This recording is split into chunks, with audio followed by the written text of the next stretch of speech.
Hola, bienvenida a nuestra clase número 4 ya discipulado. El día de hoy ya cambiamos bastante de tema y vamos a ver lo siguiente, el Espíritu Santo. Y esta clase la vamos a dividir alrededor de dos partes. Puede que salga una tercera, ¿ya? Pero obviamente no profundizamos en detalle porque son temas que nos podrían dar para muchas otras clases más. Entonces, como te decía, esta es la parte 1. El Espíritu Santo. Entonces, vamos a ver primeramente, en esta clase vamos a ver al Espíritu Santo propiamente tal, y la otra clase vamos a ver los dones del Espíritu Santo, que son, en este caso te adelanto, como la manifestación o cómo se exterioriza el Espíritu Santo. El índice, entonces, que en realidad va a ser como el orden de los temas o cómo vamos a llevar esta clase el día de hoy, es de la siguiente manera. Vamos a ver una definición y vamos a ver algunas cositas ahí. Vamos a ver quién es, cómo actúa en el creyente y ser lleno del Espíritu Santo, o qué es ser lleno, ¿ya? Y respecto de ese tema siempre hay como hartos tabú, hay ciertas como ideales que a veces se conocen, y vamos a ver en realidad lo que nos dice la luz de la palabra, ¿ya? Entonces vamos ya a qué es una definición, a la definición de Espíritu Santo. Espíritu Santo, bueno, el griego, en el hebreo, perdón, es ruah o kodech o kadech, y en el griego es neuma.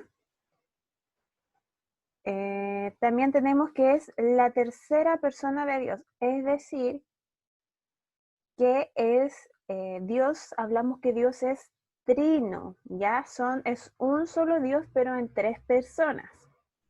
Dios es Dios Padre, Dios Hijo y Dios Espíritu Santo. O sea, son como tres partes de Dios, pero aún así Dios no es divisible, sino que sigue siendo Dios. Suena bastante embrolloso quizás poder comprenderlo, pero como tú ya sabes y conocemos acerca de Jesucristo, entonces ya nos cuesta un poco menos entender cuál es la persona del Espíritu Santo. Entonces tenemos que eso que es una persona. El apóstol Pablo nos habló acerca de él y nos dijo qué cosa. Intercede por nosotros, mora en nosotros, nos capacita con diversos dones espirituales y produce frutos en la vida de los cristianos. Habló del cuerpo como templo del Espíritu Santo y advirtió contra contristar al Espíritu Santo, con el cual estamos sellados para el día de la redención. Contristar es en realidad como entristecerlo, ¿ya? Entonces, como de modo muy general, porque estamos hablando de la definición, podríamos decir entonces, o hacer un resumen, de que el Espíritu Santo es una persona, parte de la Trinidad de Dios, y produce muchas cosas en nosotros, y así lo podríamos resumir de esa forma. Nos vamos a ir ahora a otra partecita, por eso no me quiero indagar mucho, pero esto sería como unas características o una definición bastante, o una idea bastante completa de lo que es el Espíritu Santo. Entonces ahora vamos a ver quién es, y aquí sí vamos a ver una definición, ¿ya? Perdón.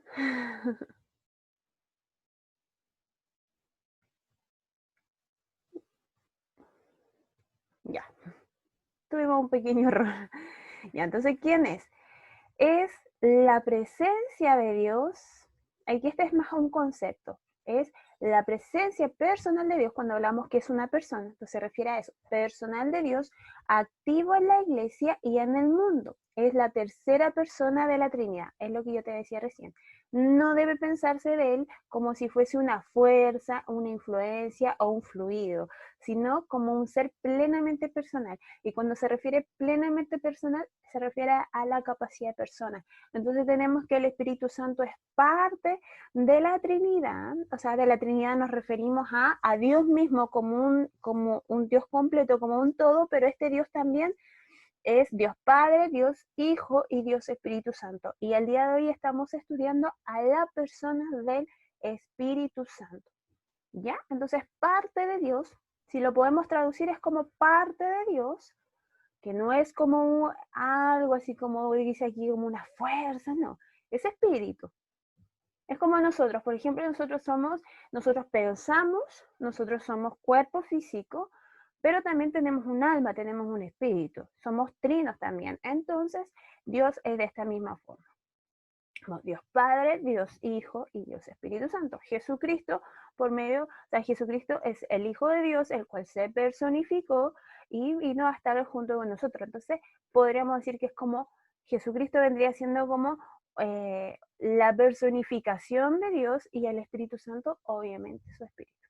De una forma muy así sencilla como para poder entenderlo. Ya yo en esta ocasión no puse ninguna imagen porque normalmente se simboliza como paloma, que es en ese episodio en que cuando Jesús es bautizado por Juan el Bautista, la Biblia dice que vino el Espíritu Santo y en forma de paloma. No es que esa sea su forma, porque es un espíritu, ¿ya? Ahora sí. Entonces vamos a ver cómo actúa en el creyente, ¿ya? Y ya eso nos mencionaba un poquitito al principio en la definición. Como aquí tenemos algunas citas bíblicas que no las vamos a ver en honor al tiempo, pero nos resumen un poco esto, que es, ¿qué hacen nosotros? A eso se refiere esta pregunta, nos convence de pecado, nos hace nacer de nuevo, bautiza en el cuerpo de Cristo, sella para siempre, no sella para siempre, vive en nuestro cuerpo, ya. Y vive en nuestro cuerpo. Entonces, esas cosas. La segunda yo la pongo como de una forma distinta, básicamente por el tipo de letra, porque no me pescaba una letra. Solamente esa, no es que hay una distinción. Entonces, ¿por qué nos convence de pecado? Y aquí sí me quiero detener un poquitito. Y hay que tener claro, cuando yo mencioné en las clases anteriores, desde la clase número 1, que hablamos de quién es, por qué la salvación, que hizo Jesucristo, desde ese momento, en la clase 2 yo hablé lo que Cristo hizo por nosotros en la cruz, la justificación, la redención y así. Vimos estas 4 como consecuencias que hizo, aparte de darnos vida eterna. En la clase 3 yo ya hablé de los deberes de nosotros como hijos de Dios, la responsabilidad que nosotros tenemos, el hecho de ser obediente, que tenemos a un Señor, pero todo esto es parte de lo que hace como ya vemos la hora, ya somos salvos, pero desde el momento en que nosotros confesamos con nuestro pecado, y aquí podemos irnos a la clase 1, que Jesucristo es el Señor, entendemos que somos pecadores, desde ese momento viene a nosotros amor, cuando nosotros decimos, sí, reconozco que soy pecador, que soy pecadora, necesito perdón de mis pecados, necesito un Salvador, y nos rendimos ante Dios mismo, y a veces viene que alguien hace una oración por nosotros, nosotros hacemos una oración, y es todo un momento único desde ese momento, pero desde el momento en que nosotros decimos, sí, necesito un Salvador, solo Jesús, solo Dios puede ayudarme en esto, desde ese momento el Espíritu Santo viene a morar en nuestros corazones. No viene así como una palomita, como lo hizo con Jesús, sino que viene a morar en nuestros corazones. Y desde ese momento viene Él y entra, es como que entra en nuestra vida. Por eso que la Biblia nos dice que es el Espíritu Santo quien nos convence de pecado. Por eso que dice que convence de pecado, nos hace ser de nuevo, porque el que produce todo eso es el Espíritu Santo. ¿Ya? Es un sello del creyente. ¿Por qué? Y nos sella para siempre. ¿Por qué? Porque desde ese momento que nosotros recibimos y nosotros creemos en Jesús, creemos que necesitamos salvación, desde ese momento Él entra a nuestro corazón. Y desde ahí comienza una nueva vida. Lo que yo explicaba en la clase anterior, en la clase 3, que tenemos que dejarnos guiar, que nuestros pensamientos, lo que hablamos, todo esto tiene que ser sometido ante Dios. El que nos dice que tenemos que hacer eso es el Espíritu Santo. Por eso que nosotros, y aquí volvemos otra vez a la clase 1, yo explicaba entre ser creación de Dios y ser hijo de Dios. La creación de Dios no tiene el Espíritu Santo. El Hijo de Dios sí lo tiene, porque esa es su diferencia, tener al Espíritu Santo. El Espíritu Santo habita solamente en el corazón del creyente, solamente en quien ha confesado con su boca que Jesucristo es el Señor, que Jesucristo es el Dios de su vida, que necesita un Salvador. Por eso dice, vive en nuestro cuerpo, sí habita con nosotros, pero no de una manera que nos pueda dar miedo, sino que habita con nosotros de una forma es que está con nosotros. Es decir, Jesús cuando le hablaba a sus discípulos en la epístola de San Juan, creo, les dice, yo no voy a dejarlos solos, no los voy a dejar huérfanos, mas enviaré al Consolador, al Espíritu de verdad que estará con vosotros y Él los guiará a toda verdad y a toda justicia. Y también la Biblia nos habla de que el Espíritu Santo, no lo puse al principio, porque sí propiamente no me aparecían las definiciones, pero nos habla de un paracletos. Un paracletos era como un abogado, alguien que intercedía por nosotros, o sea, que intercedía por las personas y que estaba al ladito de las personas. Es decir, el Espíritu Santo es así. No es para que nos dé miedo, sino no nos da miedo. El Espíritu Santo es nuestro ayudador, es el consolador, tiene varias características el Espíritu Santo, y una de esas es que es nuestro consolador y que intercede por nosotros. Lo vimos al principio cuando yo lo mencionaba en las definiciones, en lo que menciona el Espíritu Santo. O sea, cuando el apóstol Pablo habla y nos amonesta, nos dice que somos templo y morada, que el Espíritu Santo habita, por eso dice, habita en nosotros, está dentro de nosotros, y Él hace una obra muy grande en nuestra vida. Lo importante de todas las cosas es que principalmente Él nos convence de pecado, nos produce el nuevo nacimiento, nos hace, es el sello de nuestra vida. O sea, el hecho de que nosotros seamos hijos de Dios es porque tenemos en nosotros al Espíritu Santo y vive para siempre. El Espíritu Santo no se va. Es muy distinto a lo que yo en una de las clases mencionaba, no me acuerdo si fue en la segunda, creo que es muy distinto cuando alguien se aleja, cuando hablamos de ser hijos de Dios. Dios nunca nos va a decir, yo te expulso, tú ya no eres más mi hijo. Eso no pasa. Lo que sí pasa es que nosotros nos alejamos de Dios, pero Él nunca nos va a rechazar como hijos. Entonces lo mismo pasa con el Espíritu Santo. El Espíritu Santo no es que diga, hoy día me aburrí, esta persona se portó mal y me voy. No, no funciona así. Lo que sí pasa es que el Espíritu Santo se mantiene como quietito y no se va a activar, que es lo que vamos a ver a continuación, un poco, que no es que no se va a manifestar, o sea, no se va a hacer, no se va como a exteriorizar, ¿ya? Se va a mantener quietecito, pero no se va a ir. Por eso dice, vive en nosotros, nos sella para siempre, porque es un sello, es una garantía. También en el Nuevo Testamento se menciona como las arras del Espíritu, es decir, esta garantía de saber que pertenecemos a la familia de Dios. El Espíritu Santo es una persona es alguien muy importante, que es necesario que nosotros podamos saber quién es y lo que hace por nosotros en nuestra vida. Por eso que es necesario que uno sepa que es salvación, que uno sepa que es necesario la obra que hizo Jesucristo por nosotros y obviamente la forma en cómo actúa Dios Padre. Pero también es importante que junto con todos ellos dos, a la par, actúa el Espíritu Santo. Y el Espíritu Santo, antes ya para terminar esta parte de aquí, Él estaba desde el principio de la creación.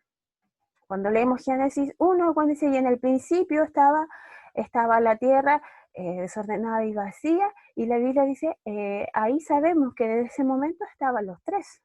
Estaba Dios Padre no fue como que actuó solo, sino que estaban los tres. Y en el libro de San Juan también, en el capítulo 1, cuando nos dice, en el principio era el verbo, y el verbo era Dios, y el verbo era con Dios, algo así más o menos dice, ahí también nos habla, el verbo obviamente es Jesucristo, pero nos está hablando que estaban los tres. ¿Ya? Entonces, de forma muy general, creo que va quedando claro cómo actúa dentro de estas formas, es lo que podemos ver.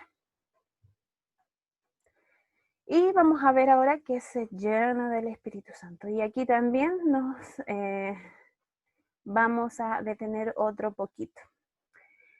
Normalmente, y antes de esto, normalmente, mira, se conoce, y yo lo puse aquí en una de las diapos, se conoce o se tiende a conocer, no sé si en algún momento se habrá escuchado, yo lo mencionaba hace un momento, que ser lleno del Espíritu Santo es como hablar otro idioma, o hablar unas lenguas, que se conoce también. Pero a la luz de la palabra, el día de hoy vamos a ver que de eso no se trata, ¿ya? Eso es solo, y estoy haciendo un spoiler, de que es solo una manifestación, pero no es ser lleno del Espíritu Santo, ¿ya? Y yo estudié bastante esto, lo revisé, y a la luz de la palabra es acerca de lo que yo te voy a decir ahora. Es ser controlado y guiado por Él. ¿Por quién? Por el Espíritu Santo. Cuando yo hablaba en la clase pasada, en la clase 3, de que es necesario que todo hijo de Dios que sabe y que se considera hijo de Dios, que es sellado por el Espíritu Santo, debe someter sus pensamientos, lo que dice, sus acciones a Dios, y que cada día debe morir, y esto es la santidad o el proceso de santificación, ser apartados por Dios, el quien nos ayuda cada día a poder hacer esto entre esta lucha entre las obras de la carne y las obras y el Espíritu, es el Espíritu Santo. Por eso yo decía que es muy importante saber esto. Entonces, ser lleno del Espíritu Santo es una persona que muere cada día a su propia naturaleza pecaminosa, carnal, y que se deja guiar por el Espíritu Santo, es controlado y guiado por el Espíritu Santo. Eso es ser lleno. Y eso no es que sea una vez, sino que es todos los días, ¿ya? Se nota el fruto del Espíritu Santo, o sea, los frutos, está esto en Gálatas 5, 22, 23, lo vamos a ver a continuación. Entonces, una persona que realmente está llena del Espíritu Santo, vamos a ver que tiene todo el fruto completo de lo que se menciona en Gálatas. Y ahí vamos a ver si realmente cómo estamos, porque obviamente nosotros es un desafío cada día tener esto. Y luego es vivir una vida que agrade a Dios. Obviamente una cosa lleva a la otra.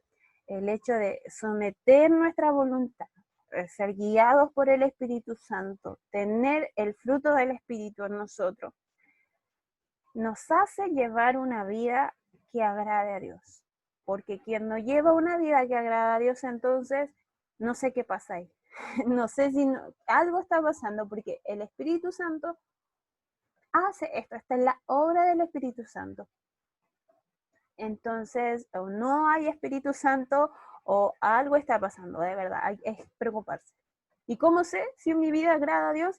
Por medio a la luz de la palabra, que ella es la que no, es la lupa, es el escáner que tenemos.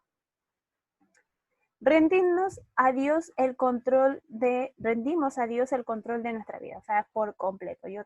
Yo mencionaba en la clase anterior, en la clase número 3, pedir y orar al Señor y reconocer nuestras faltas, que quizás estamos fallando cada día. Eso es morir. Eso es cada día llevar una vida llena del Espíritu Santo. Lo que cuando vemos que quizás alguien empieza a hablar en otras lenguas y es dirigido, y es solo una manifestación, y lo vamos a ver ahora. Mira, este es, bueno, aquí hay solo numeritos ya, y aquí está el nombre de la iglesia de la cual lo saqué. Es el fruto del Espíritu Santo, se me corrió un poquitito. Y son 9, esto está en Gálatas 5, 22 y 23, que es lo que yo te decía. Entonces tenemos que es amor, gozo, paz, paciencia, benignidad, bondad, fe, mansedumbre y templanza. Y aquí tenemos la definición de cada uno. Así que esta imagen estaría pues para ti, así que tú la puedes detener en ese momento. Si uno quiere tomar apunte, puede hacerlo, ¿ya? Entonces por eso yo decía, aquí nos salen varias manzanitas, pero la Biblia no nos habla de los frutos, que normalmente se malinterpreta, sino que la Biblia habla de el fruto, es decir, es uno solo. Normalmente a veces se ilustra como una naranja, y se tiende a hacer como que cada gajito de la naranja es cada uno de ellos. Es amor, gozo, paz, paciencia, benignidad, bondad, fe, mansedumbre y templanza, cada uno de ellos. Entonces, si nosotros a la luz de la palabra vemos, tenemos amor, tenemos gozo, paz, paciencia, yo sé que a la mayoría nos cuesta la paciencia, benignidad, mira, benignidad es excelencia moral, disposición benigna del corazón, benignidad, fe. Creo que ninguno de nosotros sería cristiano y no estaríamos viendo este video si es que no tuviésemos fe. Porque el hecho de creer en Jesucristo es por medio de la fe. Mansedumbre, gentileza, entonces, y templanza. Yo creo que la templanza a varios nos cuesta. A mí de forma personal me cuesta la templanza. Mire, es autocontrol. También se conoce como el dominio propio, ¿ya?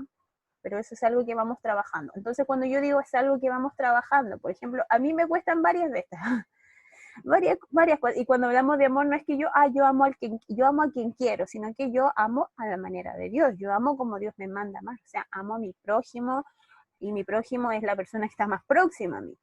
Entonces, y debo amarlo como la Biblia me manda que yo la amo. Y uno podrá decir, pero es que a mí me cuesta todo esto. Sí, a todos nos cuesta. ¿Y saben por qué nos cuesta? Por lo que vimos en la clase 3. Porque hay una lucha siempre, constantemente, entre nuestra carne y nuestro espíritu. Nuestro espíritu quiere buscar al Señor, quiere hacer las cosas del espíritu, y estos son el fruto, ¿son? Pero la carne no quiere. La carne no quiere amar, la carne no quiere, siempre quiere andar con depre, no quiere tener paciencia, no quiere ayudar a la gente, no quiere ser bondadoso, no quiere confiar, no quiere ser amable. Hay días que nos levantamos y odiamos a todo el mundo.